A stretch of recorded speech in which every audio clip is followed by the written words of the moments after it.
ఏ మాయా dance super చేశారా. Thank you రా మాయా.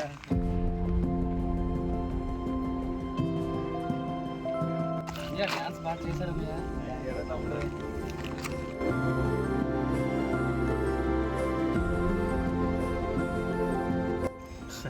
ఒకప్పుడు వాళ్ళమైతే ఇక్కడ కూర్చొని సిగరెట్ కొట్టేవాళ్ళం.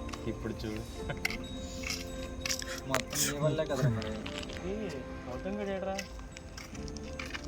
వాళ్ళు చేశారన్న డ్యాన్స్ కాలేజ్ మొత్తం మీదే పేరు. అలాగంటా పెట్టరా, నువ్వు కూడా మాతో పాటు చేసావు కదరా. భలే జోకులు వేస్తారని మీరు. సరే కానీ సిగరెట్ ఉంటుందిగా. అరే నువ్వే మమ్మల్ని మార్చి ఇంక నన్ను అడుగుతా వింటరా సిగరెట్. ఉంటే ఉన్నాయని చెప్పండి, అప్పుడు లేవని చెప్పండి. ఇవన్నీ ఎందుకు మనకి, మా దగ్గర లేవు. కానీ సిగరెట్ వల్ల వచ్చే రిలీఫ్ కన్నా పోయే హెల్త్ ఎక్కువే తమ్ముడు. మేము కూడా మానేసాం, నువ్వు కూడా మానే. సరేనే.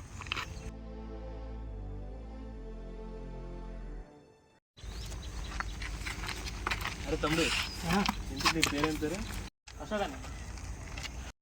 అరే ఇది మొన్న గౌతమ్ ఉన్నాడు కదరా, ఇప్పుడేంట్రా అశోక్ అంటున్నాడు? మనకెప్పుడు చెప్పారు రాడు? చెప్పలేదా? అదేరా ఆ రోజు మనం సిగరెట్ తాగమని ఫోర్స్ చేసాము. నెక్స్ట్ వాడితో కలిసిపోయాం. నెక్స్ట్ కూచిపూడి చేద్దామని డిసైడ్ కూడా అయ్యాం కదరా. ఏం చెప్పరా, నాకు చెప్పకుండా తాగేసావేం నువ్వు? అరే సీరియస్ విషయంలో జోక్ చేస్తావేట్రా? మరేంట్రా నీకేం తాగే దొబ్బిందా ఏంటి? మొన్న కూడా నేను నిన్ను ఫోర్స్ చేశా. నువ్వే కదా నన్ను కొట్టి సిగరెట్ మానేయమన్నది. తాగింది ఎక్కువైనట్టుంది, ఇంటికి వెళ్ళి పడుకో. నాకు చెప్పడం కాదు, నువ్వు ఫస్ట్ మానే.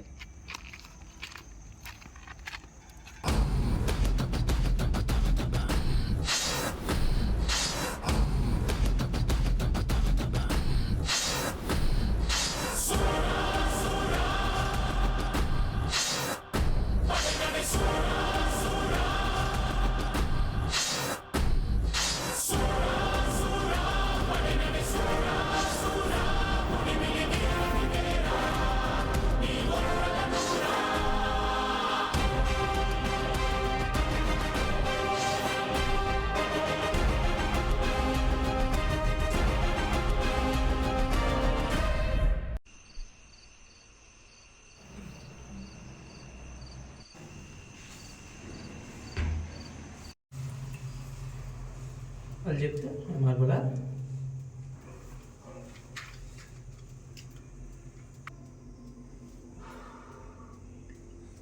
చెప్పి మాటల కన్నా ఇదే బాగుంది.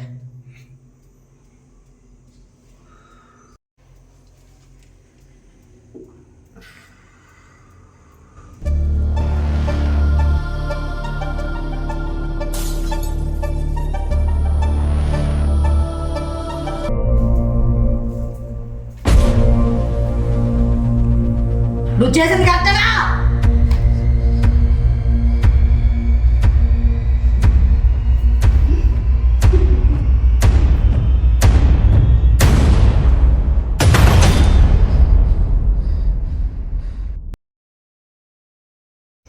ఈ మధ్యన అసలు నిద్ర పట్టట్లేదురా. ఏదో పిచ్చి పిచ్చి కళలు వస్తూనే ఉన్నాయా. అదే ఏమైందిరా నీకు? ఏం ఆలోచించకుండా ప్రశాంతంగా పడుకో. అలాగంటావా?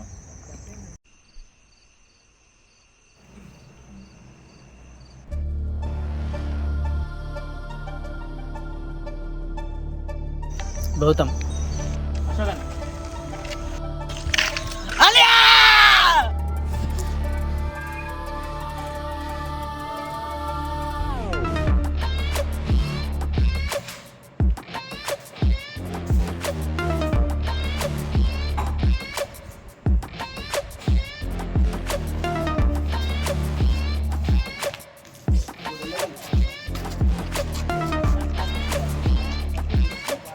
నేను చేసిన తప్పేంటి? నాకే ఎందుకు ఇలా జరుగుతుంది?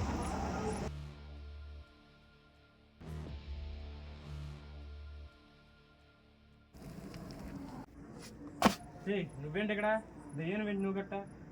నేను దయ్యం కాదని, ఈ బాడీ కూడా నాది కాదు, ఆత్మ ఒకటే నాది. నన్ను ఎందుకు ఇలా చేస్తున్నావు నిద్ర లేకుండా? నీకు నాకు సంబంధం ఏంటి ఇంతకి? నీది నాది రక్త సంబంధం అన్నయ్య. నువ్వు నా అన్నయ్యవి. నాకెవరు లేరు, నేను ఒక్కడనే. నీతో పాటు పెరగాల్సిన నేను చిన్నప్పుడే చనిపోతే నీకెలా తెలుస్తుందిలే అన్నయ్య. చిన్నప్పుడేనా? అవునన్నయ్య, మన ఇద్దరం ట్విన్స్. పుట్టిన 10 నిమిషాలకే నేను చనిపోయాను. మరి ఇన్ని సంవత్సరాలు ప్రపంచంలో చిక్కుకుపోయి ఏదో తెలియని గందరగోళం. ఆ దేవుడు ఈ ప్రపంచం మీద నన్ను ఎందుకు ఉంచాడో తెలియక ఆలోచనలోనే ఇన్ని సంవత్సరాలు గడిచిపోయింది. ఒకరోజు నా చెవిలో ఏవో మాటలు వినపడుతున్నాయి. ఒక్క సెకండ్లో మన ఫ్యామిలీ లైఫ్ అంతా నా కళ్ళ ముందు కనిపించింది. ఇక్కడికి రావడానికి కారణమే నువ్వు చెడిపోయింది కాకుండా ఈయన్ని కూడా చెడగొడుతున్నావు. వీళ్ళమ్మ ఇప్పటికీ కళ్ళ ముందు ఎదిగిన కొడుకును పోగొట్టుకొని గుండెలు బరువుకిపోయి ఉంది. వీడికి కూడా ఇంకా ఏమైనా అయితే ఆ తల్లి కడుపు కోత తీర్చడానికి ఎవరూ లేరని. పెద్దోడినై కూడా బుద్ధి లేకుండా ప్రవర్తించినందుకు నన్ను క్షమించరా. ఇప్పటికీ వీడు చాలా చెడిపోయారా. వీడిని ఎలా మార్చేదిరా నేను. నువ్వేం చేయవసరం లేదండి. వీడికి ఆలోచన వచ్చిన ప్రతిసారి నేను అడ్డుకున్నాను. ఏమిచ్చి నీ రుణం తీర్చుకోవాలరా. అమ్మా నాన్న చిన్నప్పటి నుండి వాళ్ళని ఏ కష్టం లేకుండా ఎలా చూసుకున్నారు, నువ్వు కూడా వాళ్ళని వయసు భయపడ్డాక నువ్వు కూడా వాళ్ళని అలాగే చూసుకోవాలి. ఎందుకు ఇలా అంటున్నానంటే ఈ జనరేషన్ వాళ్ళు వాళ్ళ అమ్మా నాన్నలు భారమైపోయి వృద్ధాశ్రమంలో వదిలేస్తున్నారు. నువ్వు మాత్రం అలా చేయక. వాళ్ళ ప్రేమ నీతో ఉంటే నాతో ఉన్నట్టే. సరే ఇక నేను వెళ్తాను అన్నయ్య.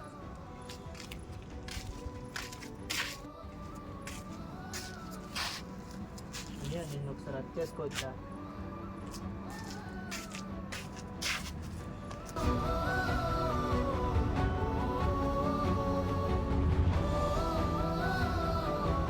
జాగ్రత్త అన్నయ్య, నీకేమైనా అయ్యిందంటే.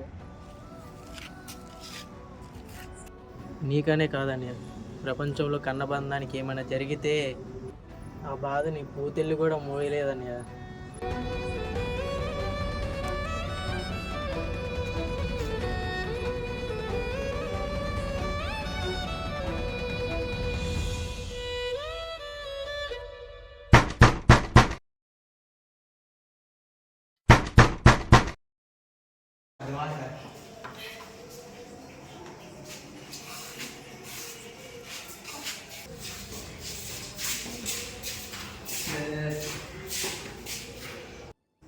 ఈ టైంలో ఏంట్రా? ఈ రోజు నుంచి మందులు సిగరెట్ పొందిరా. మాయా ఇలా ఉంటే మనగా ఉంటావా? ఇంట్లో ఎంతమంది ఉంటారా? నేను అమ్మా నాన్న అక్క ఉంటావా? నువ్వు లేకుండా ఉండగలరా? ఎవరెవరి కొమ్ములు ఏంటంటే నేను బయట తీసుకురా.